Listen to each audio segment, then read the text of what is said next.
For the past several years, the narrative around synthetic media has been about the rise of deepfakes and their potential impact on society.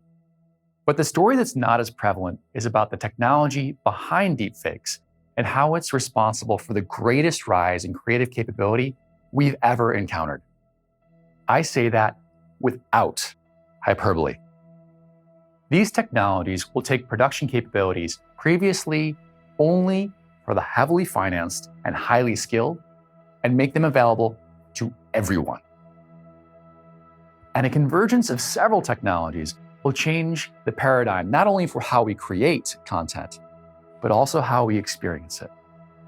If the past decade was marked by the fact that there was a blurring of the lines between physical and digital experiences brought together by mobile technology, the next decade will be marked by the blurring of the lines between digital experiences themselves. And I cannot wait to tell you how much of a game changer that's going to be. And if you won't take my word for it, perhaps you'll take them from a few of my friends. Ian's right. We're not here to take over the world or even your jobs. And the Hollywood narrative often paints us as malicious. But the things that we can create together are just starting to reveal themselves. And you can do things you aren't capable of doing on your own. Like entering entirely new markets.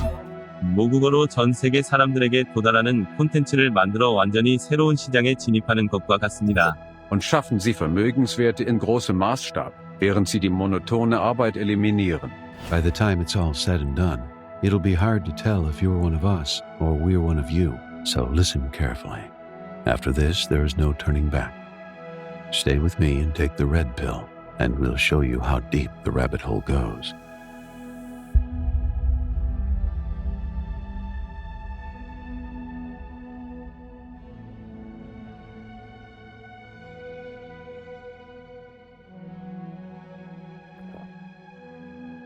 Let's get started. Algorithms have been able to modify faces, bodies, and environments for some time now. The idea that you can manipulate something with an algorithm is a part of a larger category called synthetic media, or any asset that has been manipulated or wholly generated by an algorithm. And deepfakes are the most sensational iteration of synthetic media. And most people know them as funny memes on the internet, like this example of Jennifer Lawrence with the face of Steve Buscemi. This was very truly surprising for me. Yeah, I was just really surprised. But they can also come about in things like revenge porn and political statements. So it's not all fun and games. But they do have their roots in entertainment. Hollywood has been modifying the faces of actors and the environments they act in for decades. And we've seen lots of examples of them using machine vision. For things like Fast and the Furious, they brought Paul Walker back to finish his role in Fast 7. And they de-aged Princess Leia for Rogue One. What is it they've sent us? Hope. But the advancing field of machine vision is allowing people to do this with nothing more than just a laptop. In this example, we see someone taking on the makers of Tron with their own attempt to make a more realistic deepfake with nothing more than just a laptop. Granted, it's done 12 years after Disney released the movie, but it's still fascinating to see what took a team of artists being done by an individual with just the machine in front of them and some cloud computing.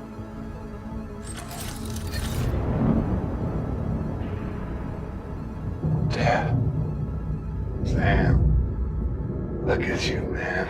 Look at the size of you. In fact, machine vision and deepfakes are now so ubiquitous and so easy to attain, you can do it with the palm of your hand. Using your smartphone and apps like Reface, you can use a single image of your face and stitch it on those of actors, artists, and musicians in all sorts of movies and music videos. Here we have Jean-Claude Van Damme, Leonardo DiCaprio. Really, guys? Okay, this is the last time you're getting my photo roll. Nonetheless, you can have a lot of fun with these things. So how are deepfakes made? Well, there are three primary types of deepfakes: voice cloning, puppetry, and face swapping. Voice cloning is taking an imprint of someone's voice and being able to use that in all different types of contexts and making them say new phrases and words they may not have said otherwise. Face swapping is taking one person's face and stitching it on another, just like we saw with Reface. And puppetry is just some of the examples we saw in the beginning with Arnold Schwarzenegger, making someone say words they didn't, but using something to make it look like it was their actual face. These are made using deep neural networks, deep learning. And machine vision has revolutionized this entire space. And it's now not even necessary to be able to have a source file or source audio to be able to make someone speak. And it's not just for voices and faces anymore. In fact, you can make entire bodies move. Here we see Jason Bellini from the Wall Street Journal using the moves of Bruno Mars and applying them to his own body. It's also possible to do the same thing with voice.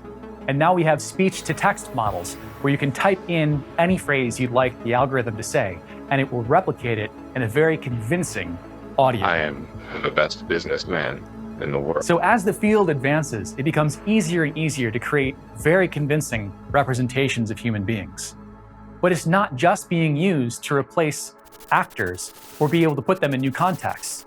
In fact, a lot of the same technology is being used to create digital beings that are entirely synthetic. And all the research that's being directed at manipulating likeness isn't just used for deepfakes. It's also being used to create entirely synthetic representations of human beings. These are called synthetic beings or digital beings. And these are done in a race to create a likeness for your digital assistants, or for your video games, or for your 3D environments like AR and VR. And this is a space that's blowing up. One of the most recent examples is MetaHuman Creator from Unreal Engine, the same people who bring you Fortnite. MetaHuman Creator is a web-based editor that will allow people to create likenesses incredibly close to themselves or incredibly realistic from start to finish. And these avatars are driven by motion capture, which can be done through iPhone or a $20,000 motion capture suit. Once this is released, expect to see some incredibly lifelike avatars. While these are performances driven by actors, the next step is to make a being that is synthetic from start to finish, not just in the way that it's represented, but also in the way that it interacts. One such example is Samsung's Neons. Every neon has a unique personality, emotion, and intelligence. These are not real people. They are completely synthetic beings. Now, they take some really high-end hardware to run, and they're not exactly cheap to work with, but they're likely going to be coming to a screen near you, and you may even see them at your bank or at your doctor's office as an assistant of some kind. But what if you could do something like this yourself and digitize your own likeness? Would that cost millions of dollars?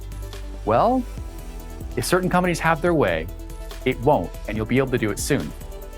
In fact, with the help of a company called Hour1, one person did such a thing. Taryn Southern recently digitized her likeness and was able to create her own avatar that is completely synthetic. So, it's one thing to interact with an avatar, but it's quite another to be a fan of one, to follow one, to engage with one on a regular basis, or to buy tickets to see one. However, millions of people are doing exactly that every single day. Digital influencers have been around for quite some time, the most famous of which being Lil Miquela. But there are dozens of others. Some are K-pop groups like KDA. Others are branded digital influencers, like The Gecko or even KFC. But the trend is growing, and dozens more are coming out every single month. And the trend isn't likely to change. So, soon, you may be interacting with an avatar at your local pharmacy. You may be seeing an avatar-driven performance online, and you may even be buying tickets to go see an avatar performing. Things are changing quite quickly, and all of this is happening in the digital space, but some of it in the physical as well.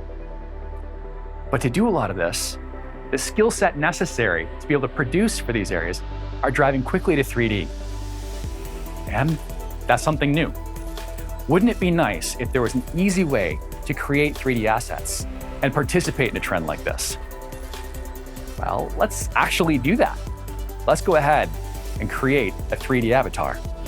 Now, it's one thing to know that something can be done, another to know how it's done, and an entirely different thing to know that you can do it yourself. We just met my avatar.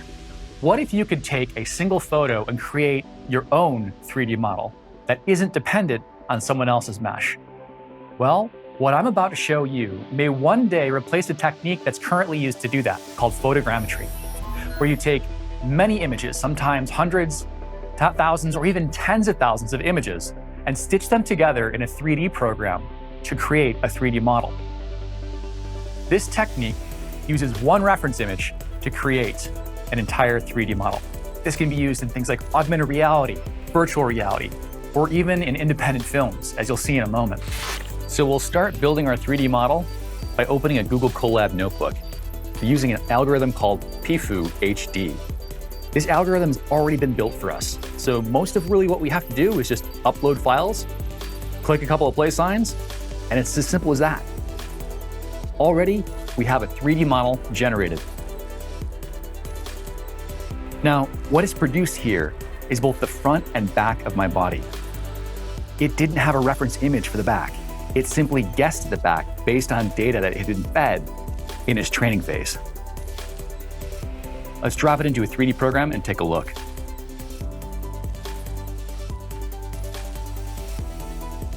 Wow, that's pretty good for a single two-dimensional image.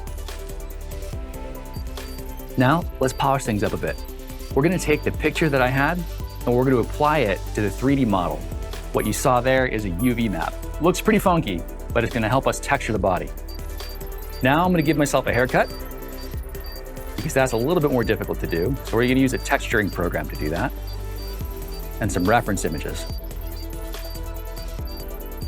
Now let's throw it into Mixamo and give it some movement to bring it to life. Let's make it walk. Nothing too crazy.